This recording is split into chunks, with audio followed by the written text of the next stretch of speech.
대림절 두 번째 주간을 우리가 보내고 있습니다. 예수님의 오심을 우리가 기대하면서 준비하고 있습니다. 여러분들이 기도하고 바라고 원하는 대로 그렇게 이번 대림절 기간에 예수님께서 여러분들에게 찾아오시기를 축복합니다. 지난주 대림절 첫 번째 주의 테마는 여러분 무엇이라고 했습니까? 깨어 기다림이다 라고 이렇게 이야기를 했습니다. 두 번째 주의 테마는 무엇이겠습니까? 준비하는 기다림입니다. 준비하는 기다림. 뭔가를 준비하면서 우리가 기다린다라는 겁니다.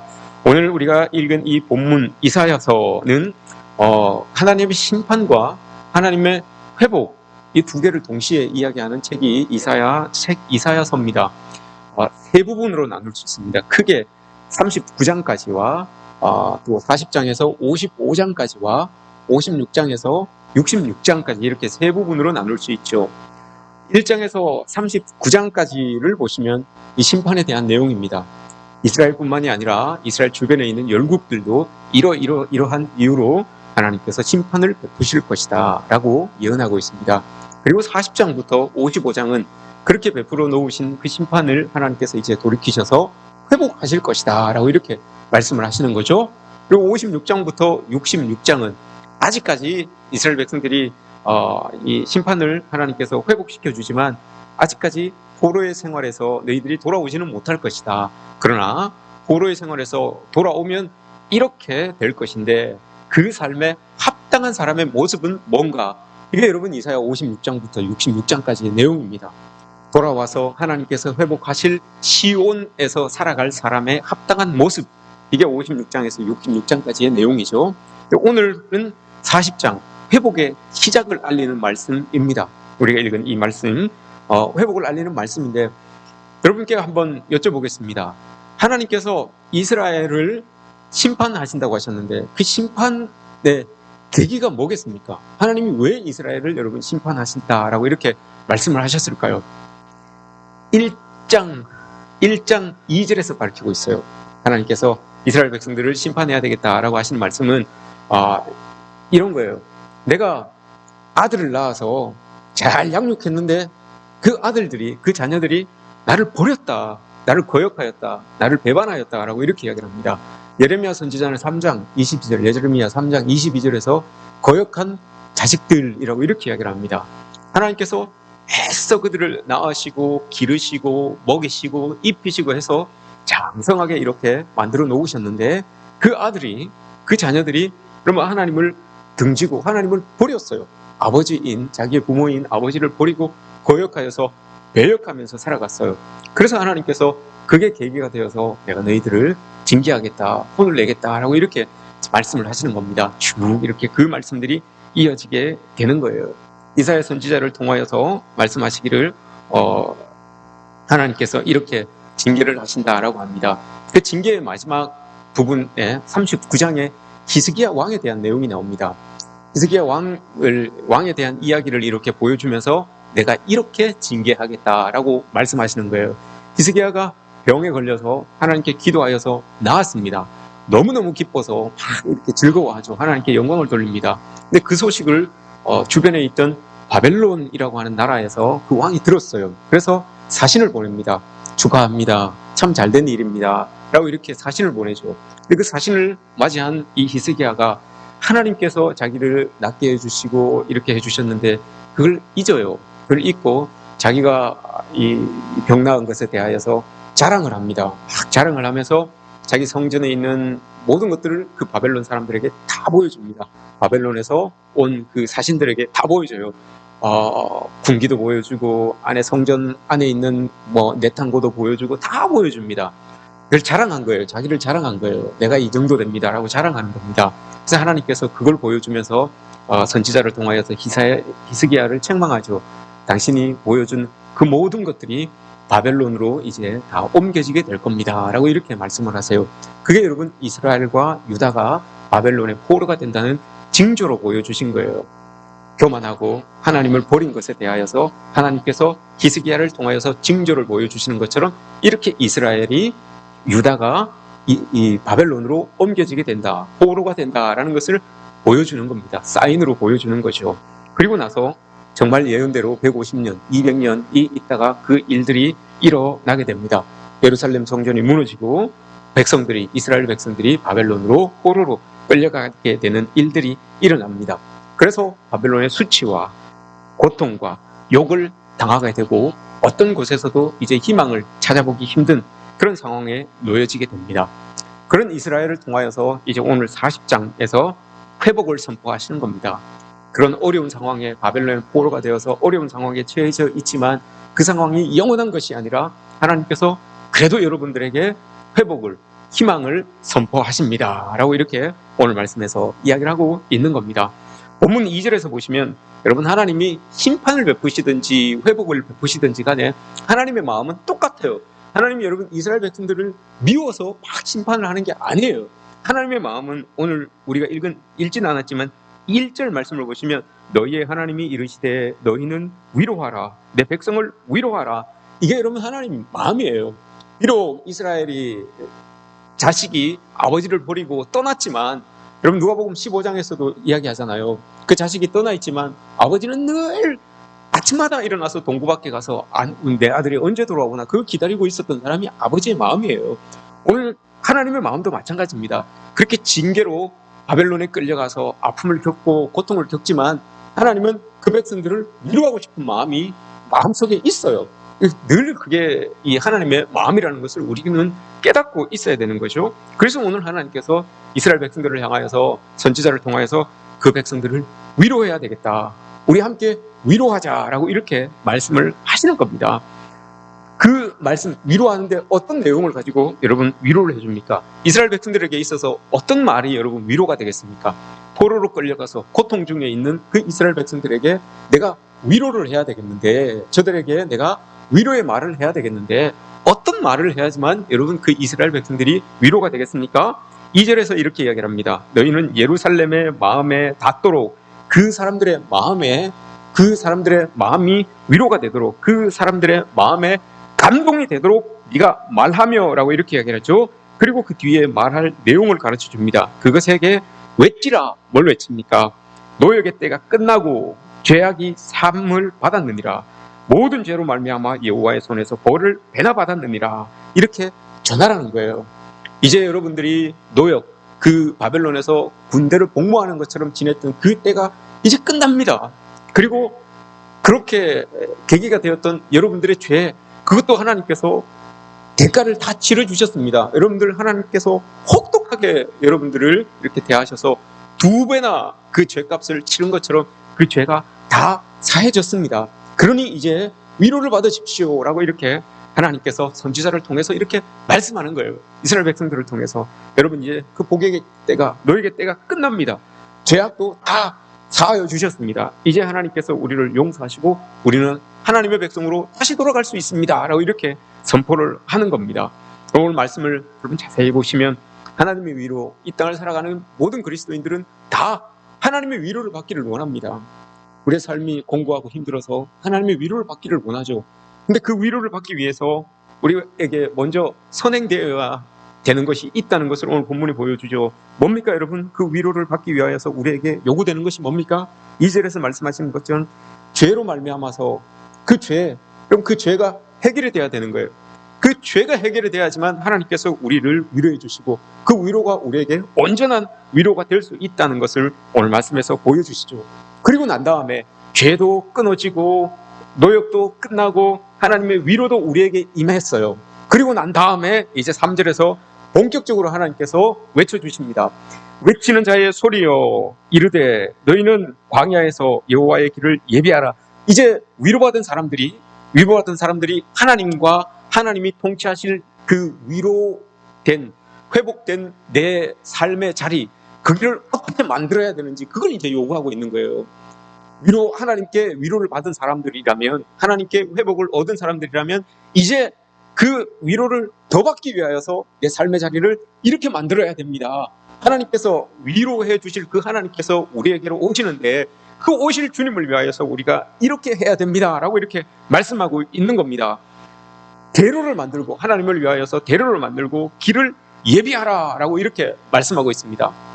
여호와를 위하여서 외치는 자의 소리가 이르되 너희는 광야에서 여호와의 길을 예비하라. 사막에서 우리 하나님의 대로를 평탄하게 하라라고 이렇게 말합니다. 사실 여러분 이 말씀은 어떤 왕들이 자기가 통치하고 있는 나라에 방문할 때, 어떤 지역을 방문할 때 사신을 보내서 먼저 이렇게 선포를 합니다.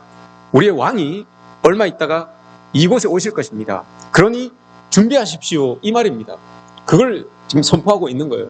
그렇게 하면 그 말을 들은 백성들이 오늘 우리가 읽은 4절처럼 골짜기마다 도두어지며 산마다 언덕마다 낮아지며 고르지 않은 곳을 평탄하게 하고 험한 곳을 평지로 만드는 그런 일들을 하는 거예요.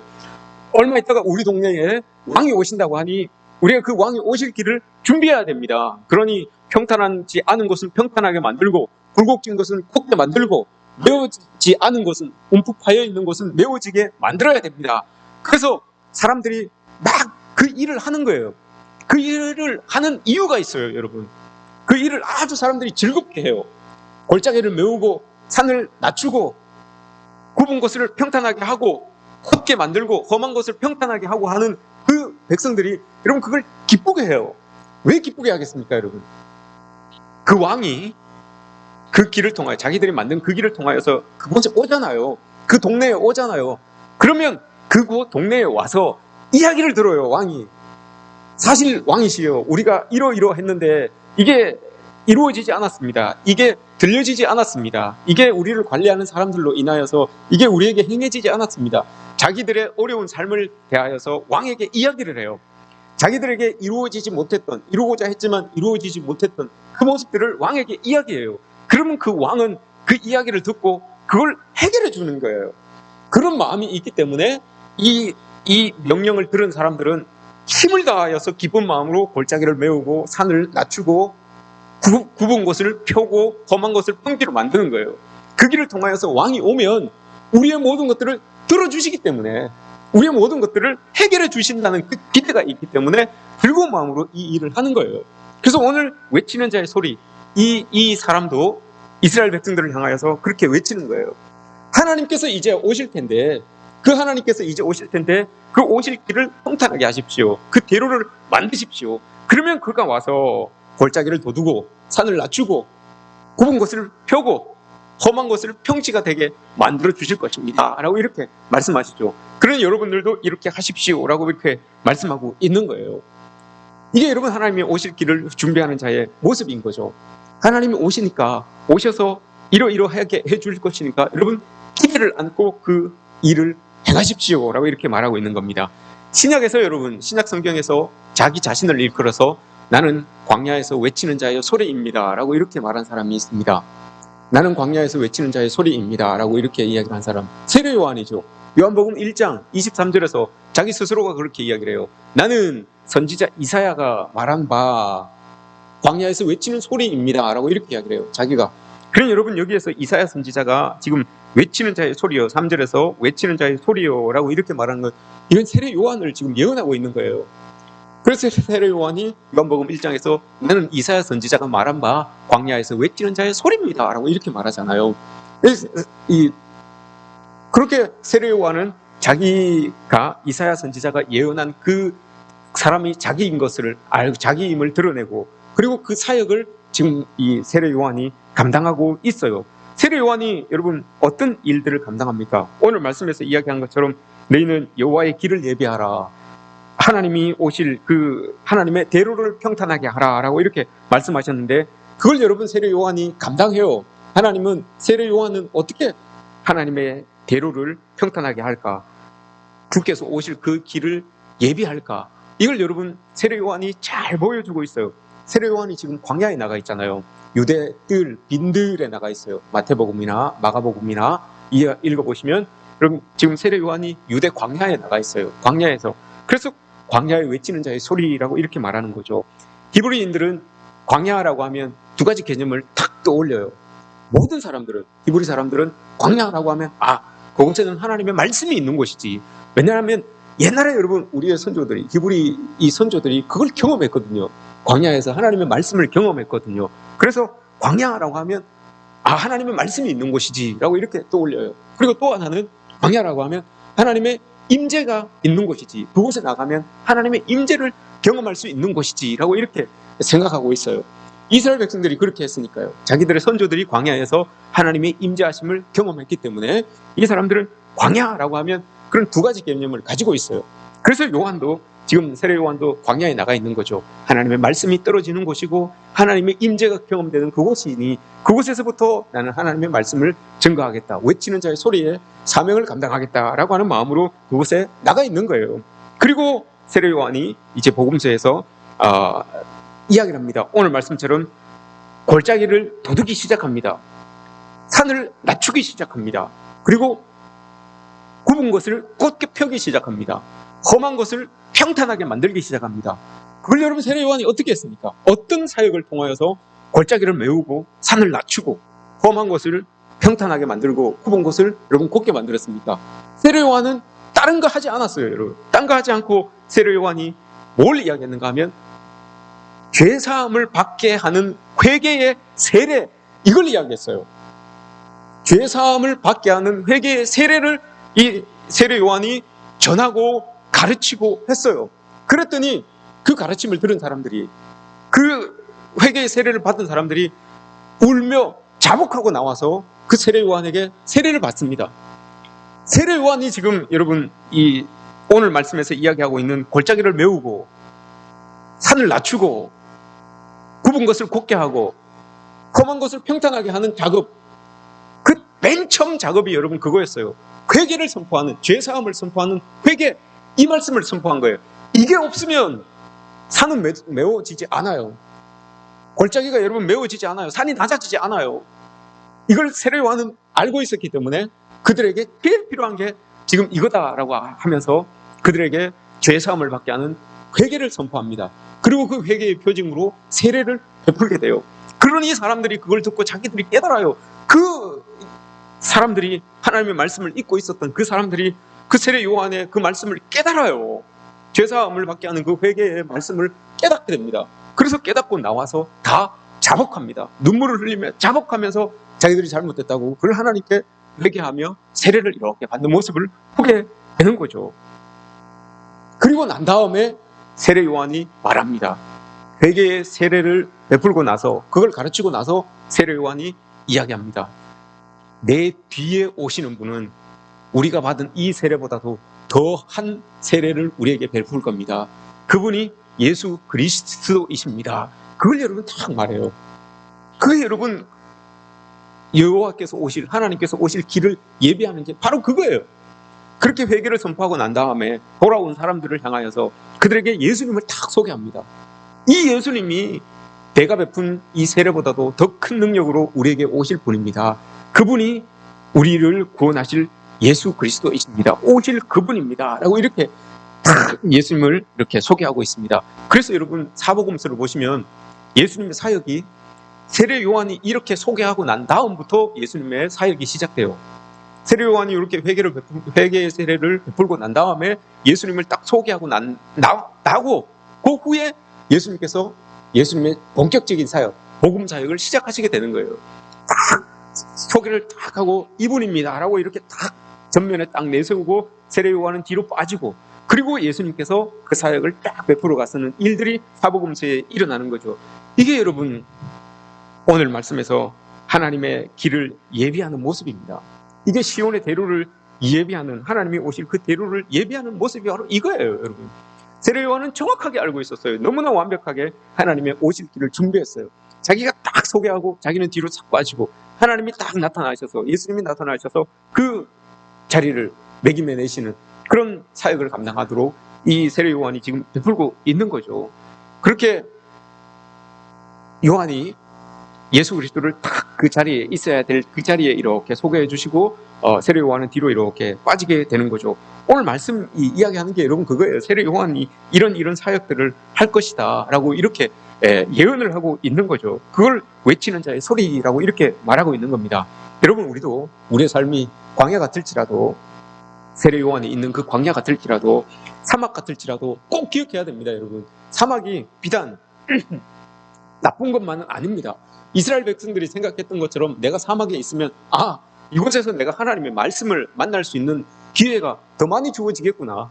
내가 이곳에서 하나님을 경험할 수 있는 기회가 더 많아지겠구나. 이런 기대감을 가지고 여러분 사막을 헤쳐나가면 되는 거예요.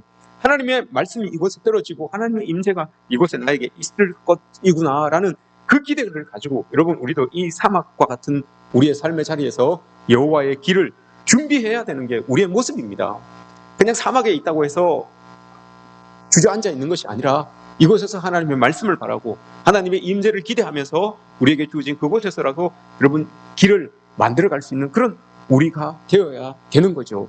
여러분 여호와의 길을 준비한다는 것 21세기 우리의 삶에서 우리의 삶과 여러분 이렇게 접목해 본다면 뭐 어떤 것이 여러분 우리에게 여호와의 오실 길을 준비하는 것이겠습니까? 오늘 말씀과 잇대어서 한번 보십시오. 골짜기마다 도두어지며 여러분 우리도 세례 요한처럼 또 이스라엘 백성들처럼 또 하나님께서 말씀하신 것처럼 우리의 삶 가운데 그 골짜기를 메워야 할 터인데 누가복음 3장에서 이야기하는 것처럼 그 골짜기를 메워야 할 것인데 하나님이 오시면 그 골짜기가 자연스럽게 메워지겠죠. 예수 그리스도께서 오시면 그 골짜기가 자연스럽게 메워지겠죠. 그러나 오심을 기다리고 있는 우리도 넋놓고 그냥 있으면 안 돼요. 오늘 2주째의 테마가 준비하며 기다림이라고 했습니다. 우리도 여러분 준비해야 돼요. 뭘 준비해야 됩니까? 그 골짜기를 메워야 돼요. 골짜기는 여러분 뭘 우리가 어떻게 이해할 수 있을까요? 우리 21세기 이 땅을 살아가고 있는 우리들에게 과연 그 골짜기, 우리가 메워야 할 그 골짜기는 여러분 뭐겠습니까? 아마 간극일 거예요. 간극. 어떤 간극? 세대 간의 간극, 동서 간의 간극, 남녀 간의 간극, 이런 간극들이 있어요. 이걸 여러분 우리가 이렇게 메꿔 가야 되는 것이죠. 빈부의 간극, 이런 것들을 여러분 참 메꾸기가 힘들어요. 메우기가 힘들어요. 이 중에서도 제일 여러분 이 메우기 힘든 간극이 아마 세대 간의 간극일 겁니다. 우리가 한 성령 안에서 한 하나님, 한 교회로, 한 공동체로 하나님께 예배를 드리고 있지만 다양한 사람들이 모여 있습니다. 10대부터 어린 아이들부터 어르신들에게까지 거의 세대로 보면 90년 차이가 나는, 90년 거의 100년 차이가 나는 이 세대가 이 공간 안에서 지금 예배를 드리고 있어요. 그러니 여러분 그 차이가 얼마나 나겠습니까? 왜냐 어르신들은 여러분 가난한 우리나라가 가난할 때 태어나신 분들입니다. 좀 젊은 분들은 우리나라가 좀 부할 때 태어난 사람들입니다. 생각 자체가 달라요. 가난한 나라일 때 태어나셨던 그 어르신들은 여러분 밥 한 톨 아까워하시는 분들이에요. 그죠? 밥그릇에 밥 한 톨 남겨 있는 것을 못 보시는 분들이에요. 너무 가난하고 힘들었기 때문에 그 한 톨이 귀하다는 걸 알고 있어요. 그런데 요즘 젊은 사람들은 음식물 쓰레기로 고민을 해요. 그런 사람들의 여러분 세대 간의 간극이 없겠습니까? 쌀 한 톨이 소중한 걸 아는 분들과 음식물이 쓰레기로 나오는 것을 고민해야 되는 사람들 간의 그 간격, 이걸 여러분 어떻게 메꿀 수가 있겠습니까? 이런 간극이 있다는 거예요. 옛날에는 여러분 10년, 20년 어르신들에게 개 좋아하세요? 라고 이렇게 물으면 어떻게 여러분 생각하셨습니까? 어떻게 받아들이셨습니까? 여러분 어르신들이라고 생각하시는 분들은 한번 대답해 보십시오. 나는 어르신이다, 나는 어른이다 라고 생각하시는 분들 한번 대답해 보십시오. 개 좋아하세요? 라고 하면 뭐라고 대답하실 겁니까? 여러분 보신탕 좋아하세요? 보신탕 드세요? 이런 의미로 받아들였어요. 그죠?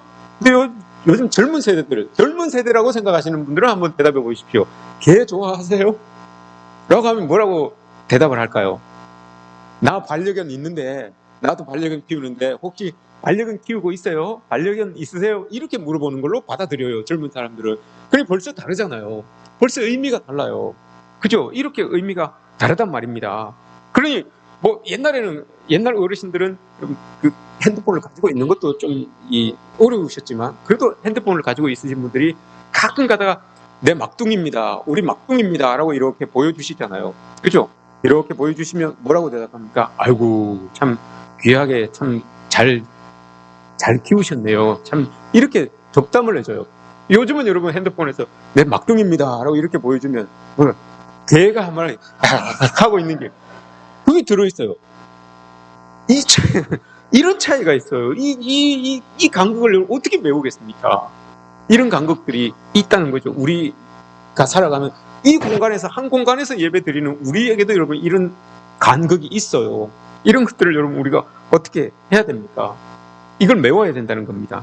그걸 메우기 위해서 여러분 우리가 좀 더 풍성한, 좀 더 품을 넓혀야죠. 받아들일 수 있는, 담아낼 수 있는 그 그릇의 크기를 이렇게 넓혀야 되는 겁니다. 작은 산과 작은 산을 여러분 낮추어야 된다고 했어요. 이거 뭘까요, 여러분? 산을 깎아내야 돼요. 작은 산, 언덕을 여러분 낮춰야 돼요. 이건 뭘 이야기합니까? 편견이죠. 차별이죠. 이런 것들을 없애야 돼요. 여러분, 내가 좀 잘났으니까 이런 마음들을 깎아내야 돼요. 깎아내야지만 평평해지는 것 아니겠습니까? 남자, 여자, 이건 내가 할 일이고 이건 당신이 할 일이고 여러분 구분 짓지 않아야 돼요. 차별해야 돼요. 이거는 외국인 노동자들이 해야 되는 것이고 이건 이방인들이 해야 되는 것이고 이건 나는 그들 위에 있어야 되는 것이고 이런 마음들, 여러분 이게 산이에요. 산처럼 우뚝 솟아있는 내 마음이에요. 언덕처럼 뿔룩 솟아있는 내 마음이 그런 마음이에요. 그러니까 하나님은 그렇게 안 보시잖아요, 우리를.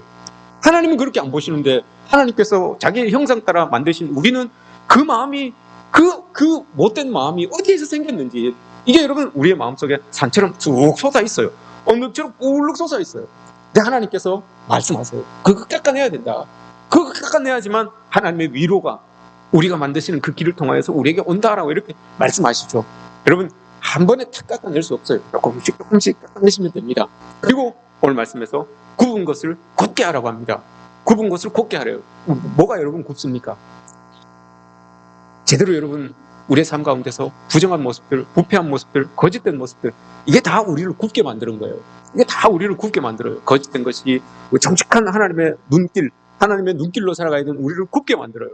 거짓된 것들이 여러분 우리를 자꾸 뛰게 만들어요.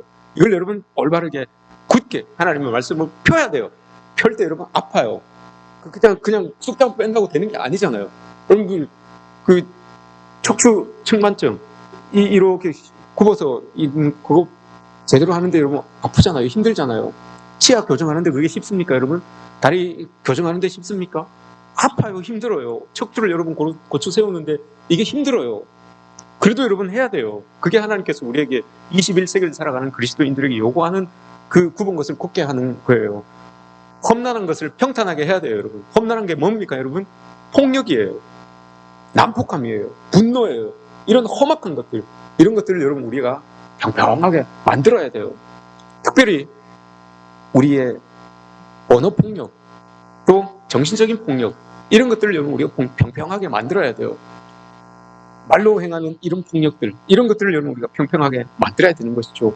그렇게 우리는 준비하면서 하나님의 오실 길을 이렇게 만들어가면서 하나님의 오심을 기다리고 있는 거죠. 아무것도 안 하고 있는 것이 아니라 이렇게 하는 거예요.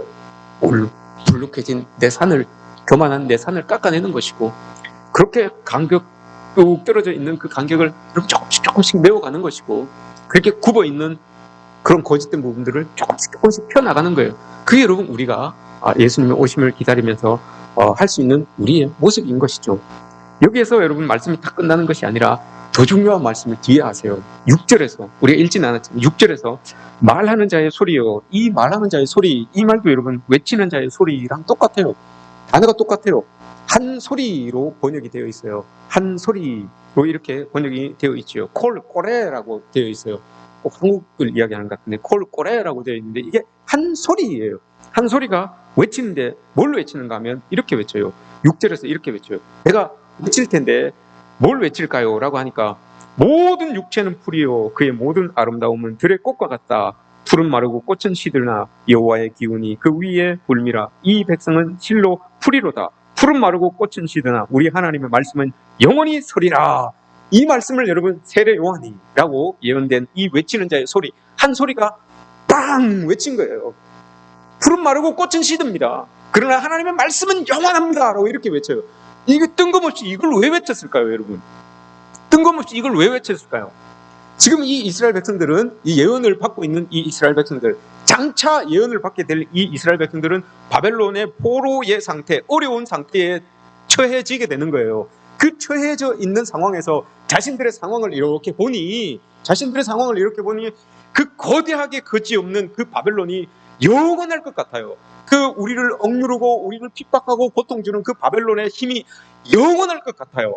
그러나 하나님께서 예언하기를 아니다. 풀은 마르고 꽃은 시든다.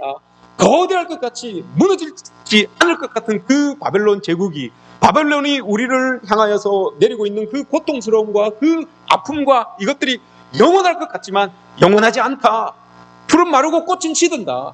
그 바벨론이 가지고 있는 그 힘, 그 능력, 우리를 힘들게 하는 그 모든 것들이 끊어진다. 그러나 끊어지지 않는 것이 있으니, 영원한 것이 있으니 하나님은 말씀이다. 지금 외치고 있는 이 말씀은 영원할 것이니 이 말씀 붙들고 살아라. 이걸 지금 말하고 있는 거죠. 우리의 삶의 자리에서 여러분, 요즘 나오는 신학 서적에서 여러분 심심찮게 사용되는 단어가 있어요. 그 단어가 있는데 참 유배 신학이라고 하는 말이 쓰여져요. 유배 신학.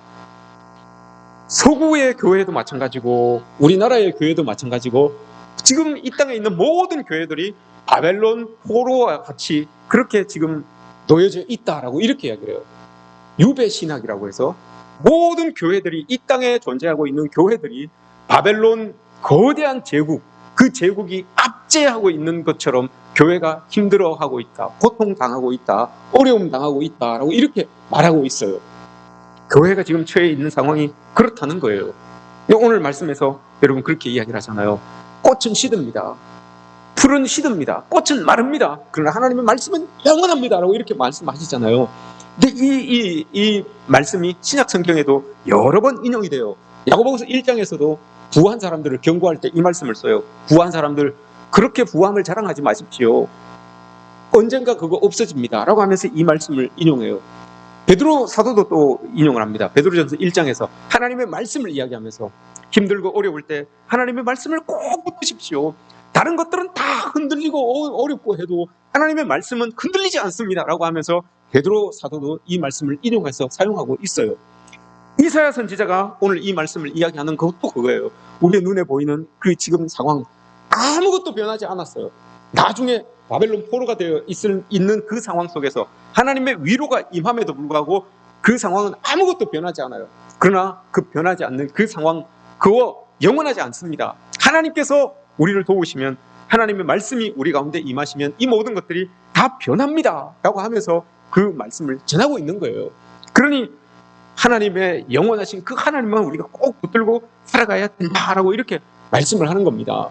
하나님의 말씀은 영원하다고 했어요. 여러분, 이 하나님의 말씀이 뭘 이야기하십니까? 뭐라고 생각하십니까, 여러분? 하나님의 말씀은 영원하다라고 이렇게 말씀을 하셨는데, 이 하나님의 말씀이, 말씀이라고 하는 포도스, 길, 이게 여러분, 너희 오늘 1절에서 2절에서 3절에서 그렇게 말씀하시잖아요. 우리가 하나님의 길을, 여호와의 길을 예배하라라고 이렇게 말씀하시잖아요. 그 길이 포도스예요. 근데 오늘 말씀에서 여호와의 말씀은 영원하리라라고 하셨던 이 말씀이라고 하는 이게 여러분 또 포도스예요. 근데 이 말이 저 신약으로 넘어가면 사도행전에서는 어떤 말로 쓰이는가 하면 그리스도의 도로 사용이 돼요. 그리스도의 도라고 사용하는 이 말씀이 예수님께서 사용하셨거든요. 예수님이 요한복음 14장에서 나는 길이요 진리요라고 할 때 그 진리, 그게 여러분 그리스도의 도예요. 그러니 지금 이 말씀은 하나님께서 지금 이사야 선지자를 통해서 말씀하고 있는 이 말씀은 예수 그리스도의 길, 예수 그리스도의 말씀, 예수 그리스도, 이게 다 하나예요. 오실 메시아, 오실 그리스도를 말씀하고 있는 거예요. 그 그리스도를 꼭 잡고 있으면 괜찮다는 거예요. 그 예수 그리스도, 우리에게 오실 그 예수 그리스도를 꼭 붙들고 있으면 우리 괜찮다, 이 말씀을 지금 하고 계시는 거죠. 바벨론 포로에 있는 사람들에게 여러분 이 말씀을 탁 전하면 여러분 얼마나 마음이 위로가 되겠습니까? 얼마나 기쁘겠습니까? 아, 이제 우리를 누르고 있는 이 바벨론의 세력도, 바벨론의 힘도 이제 끝나는구나. 그럼 이제 우리가 하나님을 꼭 붙들고 살아야 되는구나 라는 그 마음을 이스라엘 백성들이 새기게 되는 것 아니겠습니까? 이런 마음을 가져야 되는 거죠. 여러분, 우리가 이 땅을 살아갈 때 환경 때문에 어려워하지 마십시오. 그거 영원하지 않습니다. 우리에게 어려움을 주는 것, 그것 때문에 눈물 짓지 마십시오. 그거 여러분 영원한 것 아닙니다. 오늘 하나님께서 말씀하셨잖아요. 하나님의 말씀이 영원하다라고 이렇게 말씀하시잖아요. 그러면서 그 말씀에 오시면 어떤 일이 일어납니까? 9절 오늘 말씀 마지막이죠. 아름다운 소식을 시온에 전하는 자여라고 이렇게 쭉 이야기하십니다. 그리고 뭐라고 하십니까? 마지막에 너희의 하나님을 보라라고 이렇게 이야기해요. 외치는 자의 소리가 마지막으로 외친 모습이 이거예요. 너희의 하나님을 보라. 이게 이사야서의 주제예요. 이사야서의 주제가 바로 이거예요. 하나님을 제대로 보지 않았기 때문에 아들이 자식을 버리고 아들이 아버지를 버리고 떠났어요. 하나님을 제대로 보지 못했기 때문에. 근데 오늘 외치는 자의 소리가 마지막으로 외치는 소리가 이거예요. 너희의 하나님을 봐라. 제대로 봐라. 환경 때문에 그 환경에 매몰되어서 땅만 바라보지 말고 하나님을 봐라 라고 이렇게 말하고 있는 겁니다. 그 하나님을 온전히 볼 때 여러분 정말 무화과 나무 잎이 마르고 포도 열매가 없어도 외양간에 소도 없고 양의 우리도 아무것도 없어도 우리의 양이 없어도 여러분 우리는 만족함을 얻을 수 있어요. 하나님을 제대로 볼 때 여러분 그 만족을 얻을 수 있단 말입니다. 하나님을 제대로 봐야지만 우리는 여호와의 오실 길을 평탄하게 만들어갈 수 있는 그런 사람의 삶을 살아갈 수가 있다는 거예요. 그렇게 돼야지만 오늘 약속하신 것처럼 11절 말씀에서 하나님께서 보응해 주신다, 하나님께서 상급으로 주신다라고 이렇게 말씀하시잖아요. 또 오셔가지고 그분이 어떻게 하시냐? 목자같이 양떼를 먹이십니다. 어린 양을 그 팔로 모으고 품에 안으시며 젖먹이는 암컷들을 온순히 인도하시리로다. 온순히 인도하신다라고 이렇게 이야기를 합니다. 온순히가 여러분 어떤 의미입니까? 걸맞게, 나에게 걸맞게 하나님께서 오셔서 내가 준비해 놓으신 그 길을 통하여서 하나님께서 이렇게 오셔서 나에게 걸맞게 나를 도와주신다는 거예요. 내가 만약에 어린 양의 위치에 있으면 그 어린 양을 품듯이 나를 품어주는 거예요. 내가 어른 양의 위치에 있으면 그 어른 양이 먹을 수 있는 풀을 나에게 제공하는 거죠. 그렇게 하나님께서 우리를 걸맞게, 나에 걸맞게 우리를 이렇게 이끌어 주시고 인도해 주신다라고 이렇게 말씀을 하는 거죠. 여러분, 우리가 오실 주님을 기다리며 지금 고대하고 기다리고 있어요. 고대하면서 기다리고 있어요. 근데 이 기다림의 시간은 아무것도 안 하는 시간이 아닙니다. 오늘 이사야 선지자가 이야기한 것처럼 세례 요한도 예수님의 오심을 기다리면서 그에게 주어진 일들을 감당했어요. 준비하면서 기다렸어요. 오늘 이사야 선지자도 우리에게 요구하고 있습니다. 우리가 예수님의 오심을 기다리고 있지만 아무것도 안 하고 기다리는 것이 아니라 오늘 말씀처럼 여러분 우리도 준비하면서 기다려야 됩니다. 뭘 준비하면서 기다려야 됩니까? 여러분 산을 간격을 여러분 골짜기를 메우십시오. 그리고 산을 깎아내시기 바랍니다. 굽은 것을 펴시고 험한 것을 여러분 평탄하게 만들어가는 그런 모습들이 우리에게도 있어져야 된다는 거죠. 그럼 여러분 그 길을 밟고 예수님께서 오셔서 우리를 보응하시고 오늘 10절에서 말씀하신 것처럼 상급을 우리에게 주신다라고 이렇게 말씀하십니다. 우리가 준비하는 만큼, 우리가 여러분 만드는 만큼, 메우는 만큼 그렇게 하나님께서 우리에게 오셔서 우리를 보응하시고 우리에게 상급 주시는 그런 분 아니시겠습니까? 여러분 오늘 외치는 자의 소리가 마지막으로 외친 소리가 있습니다. 하나님을 바라보십시오. 그 하나님을 바라보실 때 우리는 우리에게 주어진 이 일들을 준비해야 할 이 일들을 감당할 수가 있습니다.